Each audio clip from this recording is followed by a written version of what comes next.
الحمد لله رب العالمين نحمده ونستعينه ونستغفره ونعوذ بالله من شرور أنفسنا ومن سيئات أعمالنا من يهده الله فلا مضل له ومن يضلله فلا هادي له أشهد أن لا إله إلا الله وحده لا شريك له وأشهد أن محمدًا عبده ورسوله اللهم صل على محمد وعلى آل محمد وبارك وسلم عليه يا أيها الذين آمنوا اتقوا الله حق تقاته ولا تموتن إلا وأنتم مسلمون أما بعد فقد قال الله تعالى في كلامه الكريم أعوذ بالله من الشيطان الرجيم بسم الله الرحمن الرحيم سبحان الذي أسرى بعبده ليلا من المسجد الحرام إلى المسجد الأقصى الذي باركنا حوله لنريه من آياتنا إنه هو السميع البصير صدق الله العظيم அளவற்ற அருளாளனும் நிகரற்ற அன்புடையோனுமாகிய எல்லாம் வல்ல அல்லாஹுக்கு தபாரக் வ தஆலாவின் பெயரால் இன்றைய குத்பா பிரசங்கத்தை ஆரம்பம் செய்கிறேன். எல்லா புகழும் புகழ்ச்சியும் உலகத்தை படைத்து பரிபாலித்து கொண்டிருக்கக்கூடிய ஏக வல்லனாம் அல்லாஹுக்கு தபாரக் வ தஆலா ஒருவனுக்கே உரித்தானது. அல்ஹம்துலில்லாஹ். சாந்தியும் சமாதானமும் அல்லாஹுவின் இறுதி தூதர் நம் உயிரிலும் மேலான அனலம் கண்மணி நாயகம் ஸல்லல்லாஹு அலைஹி வஸல்லம் அவர்கள் மீதும் அவர்களுடைய வாழ்வை முழுமையாக பின்பற்றி நடந்த உத்தம சஹாபாக்கள், தாபிஈன்கள், தபஉ தாபிஈன்கள், முத்தகீன்கள், நல்லோர்கள் நம் அத்தனை பேரின் மீதும் எல்லாம் வல்ல அல்லாஹுக்கு தபாரக் வ தஆலாவின் சாந்தியும் சமாதானமும் மக்ஃபிரத்தும் உண்டாவதாக வேண்டியதன் பின்னால் ஜும்ஆவுடைய கடமையை நிறைவேற்றுவதற்காக அல்லாஹு தஆலாவின் மாளிகையில் வீற்றிருக்கும் அல்லாஹின் நல்லடியார்களே, தக்வாதாரிகளே, அல்லாஹுக்கு தபாரக் வ தஆலா எந்த நலவான கருமங்களை எடுத்து நடக்குமாறு நமக்கெல்லாம் ஏவிருக்கின்றானோ அவனுடைய ஏவல்களை நம்முடைய வாழ்க்கையில் எடுத்து நடந்து கொள்ளுமாறும் எந்த விடயங்களிலிருந்து முழுமையாக நம்மை பாதுகாத்து கொள்ளுமாறு அல்லாஹுக்கு தபாரக் வ தஆலா எம்மை பார்த்து தடை உத்தரவு பிறப்பித்திருக்கிறானோ அவ்வாறான தீய செயல்களிலிருந்து முழுமையாக நமது ஆன்மாவை பாதுகாத்து கொள்ளுமாறு முதலாவதாக இவ்வடியேனுக்கும் அப்பால் உங்களுக்கும் வசியத்தனும் நல்லுபதேசம் செய்து கொள்ளுகின்றேன். எல்லாம் வல்ல அல்லாஹ் நம் அனைவருக்கும் நல்லருள் பாலித்தல்வானாக. கண்ணியத்திற்குரிய பெருமக்களே, உன்னதமான ஒரு ஜும்ஆவினுடைய அதிகாலை பொழுதை அடைய செய்து ஜும்ஆவினுடைய கடமையையும் நிறைவேற்றுவதற்காக இந்த இடத்தில் எங்களையெல்லாம் ஒன்று சேர்த்த அல்லாஹ் நாளை சுவர்க்கத்திலும் நம்மை சார்ந்தவர்களையும் ஒன்று சேர்த்தருள்வானாக. நாட்களில் சிறந்த நாள், சூரியன் உதயமாகின்ற நாட்களிலே கண்ணியங்கள் மாண்புகள் நிறைந்த நாள் உன்னதமான ஒரு ஜும்ஆவுடைய நாளாகும். தொழுகைகளில் மிகச் சிறந்த தொழுகை வெள்ளிக்கிழமை அதிகாலையிலே தொழுகின்ற சுபஹினுடைய ஜமாஅத்தினுடைய தொழுகை என்று நபிகள் நாயகம் ஸல்லல்லாஹு அலைஹி வஸல்லம் சொன்னார்கள். யார் ஒருவர் ஒரு நாளினுடைய சுபஹினுடைய தொழுகையை தொழுது கொள்கின்றாரோ அன்றைய நாளினுடைய பாதுகாப்பை அல்லாஹ் பொறுப்பேற்றுக் கொள்ளுகின்றான். அன்றைய காலை பொழுதில் அல்லாஹ் அவருக்கு பரக்கத் என்கின்ற பேரருளை அவருக்கு அள்ளிச் சொரிகின்றான் என்று நபிகள் நாயகம் ஸல்லல்லாஹு அலைஹி வஸல்லம் சொன்னார்கள். ஆக வெள்ளிக்கிழமை நாள் எங்களிடத்திலே ஒரு கண்ணியங்கள் மாண்புகள் நிறைந்த ஒரு நன்னாளாக அல்லாஹு தஆலா எங்களுக்கு தந்து கொண்டே இருக்கின்றான். அப்பேற்பட்ட மாண்புகள் நிறைந்த ஒரு ரஜபுடைய மாதம், கண்ணியங்கள் நிறைந்த ஒரு மாதத்தில் இன்றைய ஜும்ஆவிலே நாம் எல்லாம் கலந்திருக்கிறோம். எல்லாம் வல்ல ரஹ்மான் இந்த ரஜபுடைய மாதத்திலும் அடுத்து வருகின்ற ஷஅபானுடைய மாதத்திலும் பரக்கத் செய்தல்வானாக நம் அனைவருக்கும். புண்ணியங்கள் பல பூத்து குலுங்கக்கூடிய புனிதமான ரமலானுடைய மாதத்தை இந்த வருடமும் எந்த விதமான இடையூறுகளுமின்றி நல்ல முறையில் அதனை நோற்று இரவெல்லாம் நின்று வணங்கி அல்லாஹுடைய மேலான அருளையும் அவருடைய சுவன பாக்கியத்தையும் மன்னிப்பையும் பெற்றுக்கொள்வதற்கு நம் அனைவருக்கும் எல்லாம் வல்ல ரஹ்மான் நல்லருள் பாலித்தல்வானாக. கண்ணியத்திற்குரிய பெருமக்களே, நபிகள் நாயகம் ஸல்லல்லாஹு அலைஹி வஸல்லம் அவர்கள் அல்லாஹ்வினுடைய இறுதி தூதராக இந்த பூமியிலே வாழ்ந்து கொண்டிருக்கிறார்கள். அல்லாஹுடைய தூதரினுடைய வாழ்க்கையை 2 பகுதிகளாக வரலாற்று ஆசிரியர்கள் பிரிப்பார்கள். ஒன்று, நபித்துவம் கிடைப்பதற்கு முன்னால் ஒரு வாழ்க்கை, இன்னும் ஒரு வாழ்க்கை நபியாக வாழக்கூடிய நபித்துவத்தை சுமந்த ஒரு வாழ்க்கை. ஆக மொத்தத்தில் 63 ஆண்டுகள் நபிகள் நாயகம் ஸல்லல்லாஹு அலைஹி வஸல்லம் இந்த உலகத்திலே வாழ்ந்திருக்கிறார்கள். 13 ஆண்டுகள் மக்காவிலும் 10 ஆண்டுகள் மதீனாவிலுமாக வாழ்ந்திருக்கிறார்கள். 12வது நபித்துவத்தினுடைய வாழ்க்கை, அதுதான் நபிகளாருடைய 52வது வாழ்க்கையில் அவருடைய வாழ்க்கையே ஆமுல் ஹுசுன், துக்க ஆண்டு என்று வரலாற்று ஆசிரியர்கள் குறிப்பிடுகின்ற அளவுக்கு நபிகள் நாயகம் ஸல்லல்லாஹு அலைஹி வஸல்லம் அவர்களுடைய வாழ்க்கையில் 3 துக்ககரமான நிகழ்வுகள் இடம்பெறுகின்றன. தன்னுடைய தந்தைக்கு தந்தையாக, ஒரு நல்ல வழிகாட்டியாக, சிறந்த ஒரு நண்பனாக தனக்கு வழிகாட்டி ஆதரவளித்து வந்த தன்னுடைய சிறிய தந்தை அபூ தாலிப் அவர்கள் நபிகளாருடைய 52வது வயதிலே வஃபாத்தாகிறார்கள். அன்னாருடைய பிரிவு, துயரம் நபிகள் நாயகம் ஸல்லல்லாஹு அலைஹி வஸல்லம் அவர்களை மிகவும் கவலையிலே ஆழ்த்தியது. அந்த கவலையிலிருந்து அவர்கள் மீளவில்லை. இன்னும் கொஞ்ச நாள் செல்லுகிறது, அவர்களுடைய மனைவி ஹதீஜா ரதியல்லாஹு தஆலா அன்ஹா அவர்களும் வஃபாத்தாகி விடுகிறார்கள். கவலைக்கு மேல் கவலை தோன்ற நபிகள் நாயகம் ஸல்லல்லாஹு அலைஹி வஸல்லம் அவர்கள் மக்காவின் வீதியிலே நிம்மதி இழந்து தவித்து கொண்டிருக்கிறார்கள். பசி இல்லை, தாகமில்லை, தூக்கமில்லை, இப்படியாக நிம்மதி இழந்து தவித்து கொண்டிருக்கிறார்கள். பக்கத்தில் இருக்கின்ற தாயிஃப் நகரத்துக்கு செல்லுகிறார்கள் நிம்மதியை தேடி. அல்லாஹுடைய ஏகத்துவ பிரச்சாரத்தை அந்த மண்ணிலே எடுத்துக்கொள்ளலாம், மக்களுக்கு ஏகத்துவ பிரச்சாரத்தை சொல்லி அல்லாஹின் பக்கமாக மக்களை அழைக்கிற நேரத்தில் அல்லாஹ் என்னை பார்த்து சந்தோஷமடைவான் என்ற குறுகிய நோக்கம் இல்லாமல் உயர்ந்த நோக்கத்தோடு தாயிஃபை நோக்கி செல்லுகிறார்கள். வரவேற்பதற்கு பதிலாக அங்குள்ள மக்கள் நபிகள் நாயகம் ஸல்லல்லாஹு அலைஹி வஸல்லம் அவர்களை கல்லாலும் சொல்லாலும் விரட்டியடித்த வரலாறுகளை நாங்கள் அறிந்திருக்கிறோம். இந்த 3 முக்கிய பிரதான நிகழ்வுகள் நபிகள் நாயகம் ஸல்லல்லாஹு அலைஹி வஸல்லம் அவர்களுடைய வாழ்க்கையில் 52வது வயதிலே நடைபெற்று முடிகிறது. இதுதான் நபிகளாருடைய வாழ்க்கையில் ஆமுல் ஹுசுன், கவலை ஆண்டு என்று வரலாற்றில் இடம் பிடிக்கின்ற அளவுக்கு அல்லாஹுடைய தூதர் அவர்கள் கவலையிலே மூழ்கி போயிருக்கிறார்கள். தன்னுடைய ஹபீப், தன்னுடைய நபி இந்த அளவுக்கு கவலையிலே மூழ்கியிருக்கின்ற நிலையை பார்த்த அல்லாஹ் தன்னுடைய ஹபீபை தன்னின் பக்கமாக அழைப்பதற்கும் அவர்களுடைய கவலைகளை போக்கும் முகமாக ஒரு அன்பளிப்பை கொடுத்து அவர்களுடைய உள்ளத்தில் இருக்கின்ற கவலைகளையும் அனைத்து விதமான நிகழ்வுகளையும் போக்கும் முகமாக அல்லாஹுடைய தூதரை தன்னின் பக்கமாக அல்லாஹ் அழைப்பதற்கு நாடினான். அந்த அழைப்பு தான் மிஅராஜுடைய பயணம். கண்ணியத்திற்குரிய பெருமக்களே, நபிகள் நாயகம் ஸல்லல்லாஹு அலைஹி வஸல்லம் அவர்கள் அல்லாஹுவை சந்தித்து அல்லாஹ்விடத்தில் இருந்து உன்னதமான தொழுகையை அவனுடைய மேலான காணிக்கையாக, அன்பளிப்பாக இந்த உம்மத்தினருக்கு எடுத்து வருகிறார்கள். இது பற்றி அல்லாஹு தஆலா பரிசுத்தமான அல் குர்ஆனிலே கூறினான்.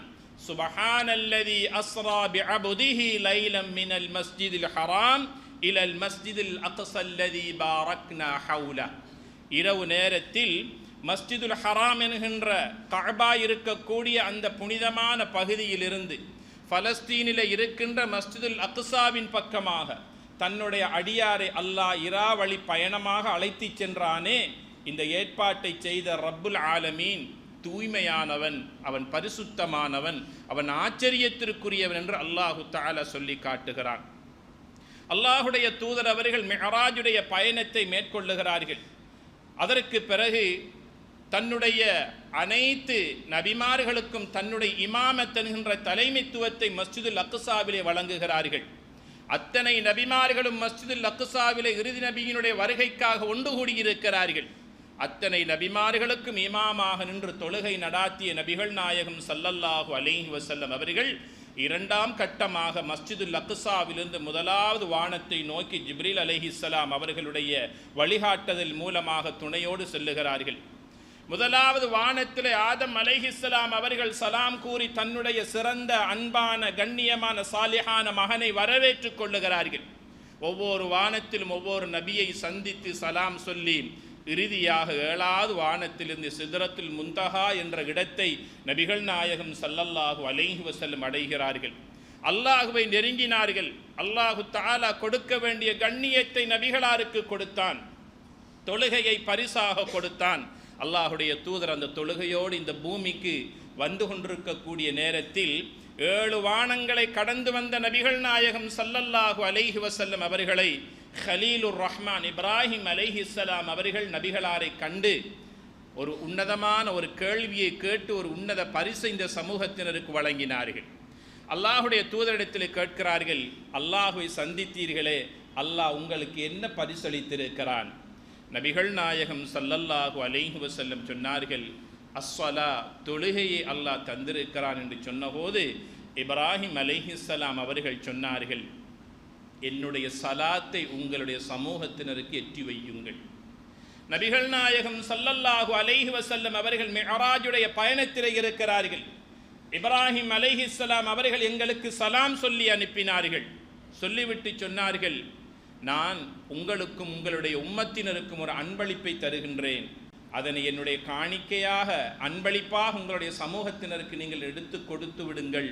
அதுதான் சுபஹானல்லாஹ் வல்ஹம்துலில்லாஹ் வலா இலாஹ இல்லல்லாஹு அல்லாஹு அக்பர் வலா ஹவுல வலா குவத்த இல்லா பில்லா என்ற 3ஆம் கலிமா தம்ஜீதை நாங்கள் எல்லாம் சிறு வயதிலிருந்தே மனப்பாடமாக்கி எங்களுடைய மனதிலே கல்விலே நாங்கள் வைத்து கொண்டிருக்கிறோமே. இந்த 3ஆம் கலிமாவை இந்த உம்மத்தினருக்கு கொடுத்து அனுப்பியவர்கள் இப்ராஹிம் அலைஹிஸ்ஸலாத்து வஸ்ஸலாம் அவர்கள். இந்த கலிமாவினுடைய சிறப்பம்சங்களை நபிகள் நாயகம் ஸல்லல்லாஹு அலைஹி வஸல்லம் சொன்னார்கள். அஹப்புல் கலாமி இலல்லாஹ், அல்லாஹ்வுக்கு மிக மிக விருப்பமான வார்த்தைகள் கலிமாக்கள் 4. அந்த 4 கலிமாக்கள் வேறொன்றுமல்ல, சுபஹானல்லாஹ் வல்ஹம்துலில்லாஹ் வலா இலாஹ இல்லல்லாஹ் வல்லாஹு அக்பர் வலா ஹவுல வலா குவத்த இல்லா பில்லா என்ற இந்த 4 கலிமாக்கள் வார்த்தைகள் அர்ஷுடைய ரஹ்மானுக்கு ரொம்ப விருப்பமானது என்று சொன்னார்கள் நபிகள் நாயகம் ஸல்லல்லாஹு அலைஹி வஸல்லம் அவர்கள். நம் ஒவ்வொருவருக்கும் அல்லாஹ் சுவர்க்கத்தை தயார்படுத்தி வைத்திருக்கின்றான். நாம் சுவர்க்கத்தினுடைய மண்ணினுடைய வாரிசுகளாக இந்த பூமியிலே வாழ்ந்து கொண்டிருக்கின்றோம். நாம் ஃபிர்தௌஸினுடைய சொர்க்கத்தினுடைய அனந்தரக்காரர்களாக இந்த பூமியிலே இப்போது வாழ்ந்து கொண்டிருக்கிறோம். நம்முடைய மர்மையினுடைய வாழ்க்கையின் இலக்கு அந்த சுவர்க்கத்தினுடைய மண்ணை அடைந்து கொள்வதாகத்தான் இருக்க முடியும். நபிகள் நாயகம் ஸல்லல்லாஹு அலைஹி வஸல்லம் சொன்னார்கள், சுவர்க்கத்தினுடைய மண் இருக்கிறதே அது வெறும் செம்மண்ணாக இருக்கிறது. உங்கள் சுவர்க்கத்தை நீங்கள் இயற்கை வளமுள்ள செடிகள் கொடிகள் பூஞ்சோலைகள் நிறைந்த சுவர்க்கமாக உங்களுடைய சுவர்க்கத்தை நீங்கள் மாற்ற வேண்டும் என்று ஆசைப்படுகிறீர்களா? சொல்லுங்கள், சுபஹானல்லாஹ் வல்ஹம்துலில்லாஹ் வலா இலாஹ இல்லல்லாஹு அல்லாஹு அக்பர் என்று சொல்ல சொல்ல உங்கள் சுவர்க்கத்தை அல்லாஹ் மரங்கள் செடிகள் கொடிகள் பூஞ்சோலைகளை கொண்டு உங்கள் சுவர்க்கத்தை அல்லாஹ் அழகுபடுத்தி அலங்கரிப்பான் என்று சொன்னார்கள் நபிகள் நாயகம் ஸல்லல்லாஹு அலைஹி வஸல்லம் அவர்கள். ஆக கண்ணியத்திற்குரிய பெருமக்களே, அல்லாஹு தஆலா இந்த உலகத்தில் 3 மஸ்ஜிதுகளை பரக்கத்துள்ள பூமியிலே அல்லாஹ் அமைத்து வைத்திருக்கின்றான். அபூதர் அல் கிஃபாரி ரதியல்லாஹு தஆலா அன்ஹு அவர்கள் நபிகள் நாயகம் ஸல்லல்லாஹு அலைஹி வஸல்லம் அவர்களிடத்திலே வருகிறார். நபியே நாயகமே, இந்த உலகத்தில் அல்லாஹு தஆலா முதலாக நிர்மாணித்த பள்ளி எது என்று கேட்கிறார்கள். அல் மஸ்ஜிதுல் ஹராம், மக்காவில் இருக்கின்ற மஸ்ஜிது தான் முதலாக நிர்மாணிக்கப்பட்டது என்று நபிகளார் ஸல்லல்லாஹு அலைஹி வஸல்லம் சொன்னபோது அந்த சஹாபி மீண்டும் கேட்கிறார்கள், இந்த பூமியில் 2ஆவதாக நிர்மாணிக்கப்பட்ட பள்ளி எது? அல்லாஹுடைய தூதர் சொன்னார்கள், அதுதான் மஸ்ஜிதுல் அக்ஸா என்கின்ற புனித பள்ளி என்று ஸல்லல்லாஹு அலைஹி வஸல்லம் சொன்னார்கள். ஆக கண்ணியத்திற்குரிய பெருமக்களே, இந்த உலகத்தில் 3 மஸ்ஜிதுகளை அல்லாஹ் புனிதமான பயணத்தின் மூலமாக புனித பூமியில் அல்லாஹ் நிர்மாணித்திருக்கிறான். நபிகள் நாயகம் ஸல்லல்லாஹு அலைஹி வஸல்லம் சொன்னார்கள், இந்த 3 ஊருக்கும் யார் நன்மையை நாடி பிரயாணம் செய்கிறாரோ அந்த ஊரில் இருந்து அவர் திரும்ப வருகின்ற வரைக்கும் அவர்களுக்கு நன்மைகள் எழுதப்பட்டு கொண்டே இருக்கும் என்று நபிகள் நாயகம் ஸல்லல்லாஹு அலைஹி வஸல்லம் சொன்னார்கள். ஆக முஸ்லீம்களுடைய முதலாவது கிபிலாவாக திகழ்ந்த அந்த பள்ளிதான் மஸ்ஜிதுல் அக்ஸா என்கின்ற பள்ளிவாசல். சுமாராக 16 மாதங்கள் 17 மாதங்கள் முஸ்லீம்கள் அந்த மஸ்ஜிதுல் அக்ஸாவை தன்னுடைய கிபிலாவாக எடுத்து தொழுதிருக்கிறார்கள். அதற்கு பிறகுதான் அல்லாஹ்வுடைய கட்டளை வந்தது, ஃபவல்லி வஜ்ஹக ஷத்ரல் மஸ்ஜிதில் ஹராம், உங்களுடைய முகத்தை மஸ்ஜிதுல் ஹராமின் பக்கமாக மக்காவின் பக்கமாக திருப்புங்கள் என்று அல்லாஹ்வுடைய கட்டளை வந்ததற்கு பிறகு அல்லாஹ்வுடைய தூதரவர்கள் தன்னுடைய கிபிலாவாக மஸ்ஜிதுல் ஹராமை மக்காவை அமைத்துக் கொள்ளுகிறார்கள். ஆக மஸ்ஜிதுல் அக்ஸா என்பது புனித பள்ளி. அது முஸ்லீம்களுடைய உள்ளத்திலும் உயிரிலும் இன்றும் அன்பையும் ஆதரவையும் அது தரக்கூடிய ஒரு பள்ளிவாசலாக இருந்து கொண்டிருக்கிறது. ஆக கண்ணியத்திற்குரியவர்களே, பாரக்னா ஹவுலஹு, அல்லாஹு தஆலா சொல்லுகின்ற வார்த்தை, நாம் அந்த மஸ்ஜிதுல் அக்ஸா இருக்கக்கூடிய அந்த சூழலை அந்த ஊரை பரக்கத்துள்ள ஒரு பூமியாக நாம் ஆக்கியிருக்கிறோம் என்று அந்த பலஸ்தீன் மண்ணை பற்றி அல்லாஹு தஆலா புகழ்ந்து பேசுவது மட்டுமல்ல, அது ஒரு புனித பூமி என்று அல்லாஹு தஆலா சொல்லி காட்டுகிறான். அது ஒரு புனித பூமியாக இருந்தாலும் பரக்கத்துடைய பூமியாக இருந்தாலும் அங்கே சபிக்கப்பட்ட ஒரு சமூகம் வாழ்ந்து கொண்டிருக்கிறார்கள் என்பதுதான் ஒரு கசப்பான உண்மை. ஆக இதனை நான் ஆழமாக சொல்ல வேண்டிய கடமை கிடையாது. கண்ணியத்திற்குரிய பெருமக்களே, மிஅராஜின் போது நபிகள் நாயகம் ஸல்லல்லாஹு அலைஹி வஸல்லம் அவர்களுக்கு அல்லாஹு தஆலா தொழுகையை கடமையாக்கினான். இன்ன ஸலாத்த கானத் அலல் முஃமினீன கிதாபம் மௌகூதா, நேரம் குறிக்கப்பட்ட ஒரு வணக்கம் தொழுகையாகும். இப்னு மஸ்ஊத் ரலியல்லாஹு தஆலா அன்ஹு அவர்கள் நபிகளாரிடத்திலே வருகிறார். நபியே நாயகமே, அல்லாஹ்வுக்கு ரொம்ப விருப்பமான அமல் எது என்று கேட்கிறார்கள். அஸ்ஸலாத்து அலா வக்திஹா, தொழுகைக்குரிய நேரத்தில் நீ தொழுதுகொள், அது அல்லாஹ்வுக்கு மிக விருப்பமானது என்று நபிகள் நாயகம் ஸல்லல்லாஹு அலைஹி வஸல்லம் சொன்னார்கள். ஒரு முஸ்லீமுக்கும் முஸ்லீம் அல்லாத ஒரு இறை நிராகரிப்பாளனுக்கும் இடையில இருக்கின்ற வேறுபாடு வித்தியாசம் தொழுகை என்று ஸல்லல்லாஹு அலைஹி வஸல்லம் சொன்னார்கள். தொழுகைதான் ஒரு முஸ்லீமுக்கும் முஸ்லீம் அல்லாதவனுக்கும் இடையில இருக்கின்ற வேறுபாடு வித்தியாசம் என்று சொல்லி இருக்கிறார்கள்.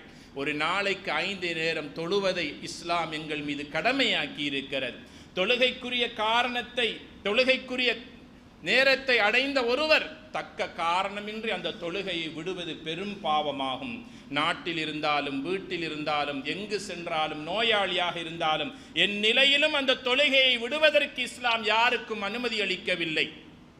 நபிகள் நாயகம் ஸல்லல்லாஹு அலைஹி வஸல்லம் அவர்கள் சக்கராத்துடைய நேரத்தை அடைந்த நேரத்தில் தன்னுடைய நாவிலிருந்து வார்த்தைகள் தெளிவில்லாமல் வந்து கொண்டிருக்கக்கூடிய நேரம், முணுமுணுத்து கொண்டிருக்கிறார்கள். ஆயிஷா ரதியல்லாஹு தஆலா அன்ஹா அவர்கள் தன்னுடைய காதை நபிகளாருடைய வாய்க்கு அருகாமையிலே கொண்டு சென்று நபிகளார் என்ன சொல்லி கொண்டிருக்கிறார்கள் என்று தன்னுடைய காதை கொடுத்து கேட்கிற நேரத்தில் சக்கராத்துடைய நேரத்திலே நபிகள் நாயகம் ஸல்லல்லாஹு அலைஹி வஸல்லம் அவர்களுடைய நாவிலிருந்து வந்த வார்த்தை அஸ்ஸலா அஸ்ஸலா, தொழுகை தொழுகை தொழுகை என்றே இந்த உலகத்தில் இருந்து அல்லாஹுடைய தூதர் அவர்கள் கவலையோடு இந்த உம்மத்தினர் மீது தொழுகையை பாரம் சாட்டிவிட்டு சென்றிருக்கிறார்கள்.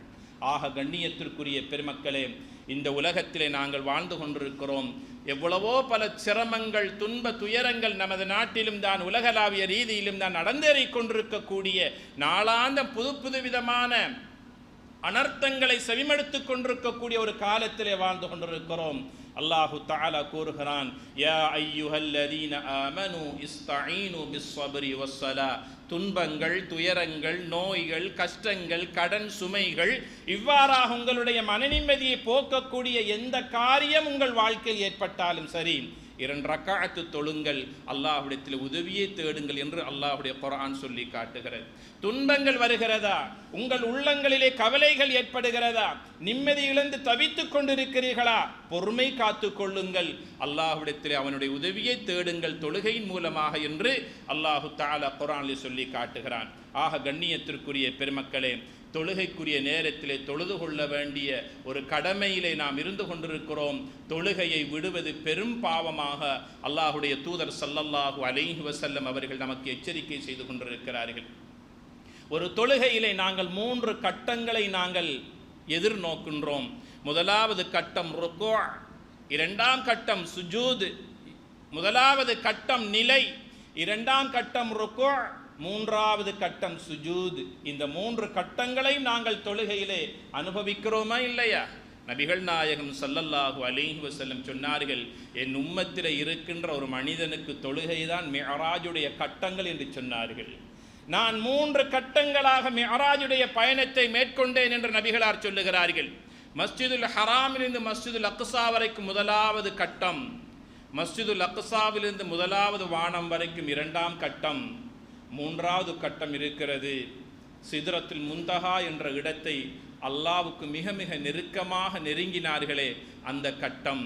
ஒரு மனிதன் சுஜூதில் இருக்கிற நேரத்தில் அல்லாஹ்வை மிக மிக நெருங்குகின்றான்.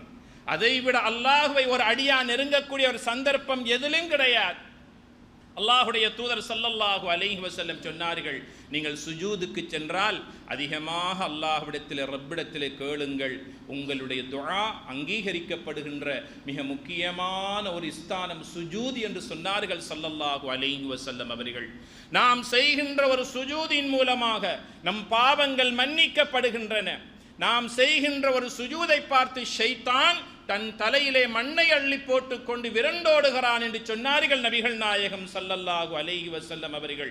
ஆக கண்ணியத்திற்குரிய பெருமக்களே, இந்த மிஅராஜின் மூலமாக அல்லாஹு தஆலா தன்னுடைய ஹபீபாகிய நபிகள் நாயகம் ஸல்லல்லாஹு அலைஹி வஸல்லம் அவர்களை மக்காவில் கண்ணியப்படுத்தினான்.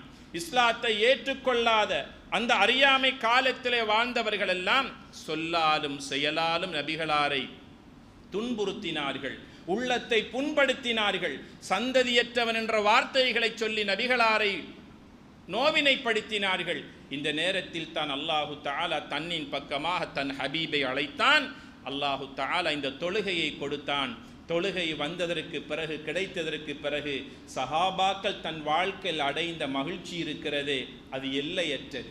ஏனென்றால் இய்யாக நஅ்புது வ இய்யாக நஸ்தஈன் என்று ஒரு அடியான் அல்லாஹ்விடத்திலே நேருக்கு நேராக முன்னிறுத்தி கேட்கக்கூடிய ஒரு ஊடகமாக அல்லாஹ் இந்த தொழுகையை கொடுத்தானா இல்லையா? இறைவா, நான் உன்னையே வணங்குகிறேன், உன்னிடத்திலே உதவி தேடுகிறேன். என்னுடைய வணக்கம், என்னுடைய அமல் எல்லாமே உனக்குத்தான் உரியது. எனக்கு நீ உதவி செய்வாயாக. என் கஷ்டங்கள், துன்பங்கள், துயரங்கள், நோய்கள் எல்லாவற்றையும் நீ போக்குவாயாக. நான் உன்னிடத்திலே உதவி தேடுகிறேன் என்று ஒரு அடியான் தன்னுடைய ரப்பிடத்திலே கேட்கக்கூடிய ஒரு ஊடகமாக அல்லாஹு தஆலா இந்த தொழுகையை எங்களுக்கு கடமையாக்கி வைத்திருக்கிறான். ஆக சஹாபாக்கள் தொழுகை கிடைத்த நேரத்திலே மட்டற்ற மகிழ்ச்சி அடைந்தார்கள். சஹாபாக்கள் மாத்திரமல்ல, அவர்களுடைய சிறுவர்கள், பெண்கள் கூட இந்த தொழுகையின் வருகையை கொண்டு மிகவும் சந்தோஷமடைந்திருக்கிறார்கள். மிஅராஜின் போது அல்லாஹு தஆலா சில சுவர்க்கத்தின் காட்சிகளையும் நரகத்தின் காட்சிகளையும் நபிகள் நாயகம் ஸல்லல்லாஹு அலைஹி வஸல்லம் அவர்களுக்கு அல்லாஹ் காண்பித்தான். சில மக்களுடைய தலைகள் எல்லாம் நரகத்தின் காட்சியிலே பார்க்கிறார்கள், பெரும் பெரும் கற்களினால் அடித்து நொறுக்கப்படுகிறது.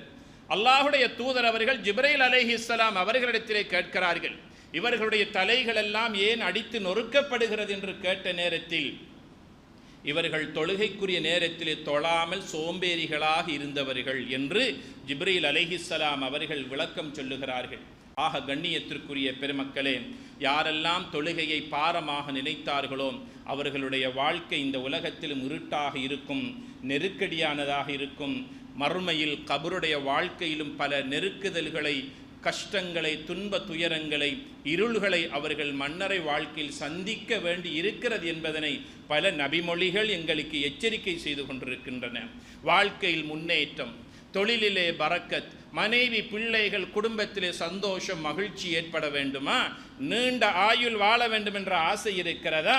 அல்லாஹ்வுக்காக இந்த உடம்பை, இந்த ஆரோக்கியத்தை பயன்படுத்தி அவனுக்காக சுஜூது செய்கின்ற இந்த தொழுகையை நாம் மேற்கொள்ளுகிற நேரத்தில் எம் வாழ்க்கை இந்த உலகத்திலே மகிழ்ச்சிக்குரியதாக இருக்கும், ஆகிராவிலே சந்தோஷத்துக்குரியதாக இருக்கும். நரகத்தின் காட்சிகளிலே இன்னும் ஒன்றை கண்டார்கள் அல்லாஹுடைய தூதர் அவர்கள். சில மக்கள் தங்களுடைய நகங்களினால் தங்கள் நெஞ்சுகளையும் முதுகுகளையும் கீறி கிழித்து கொண்டிருக்கிறார்கள்.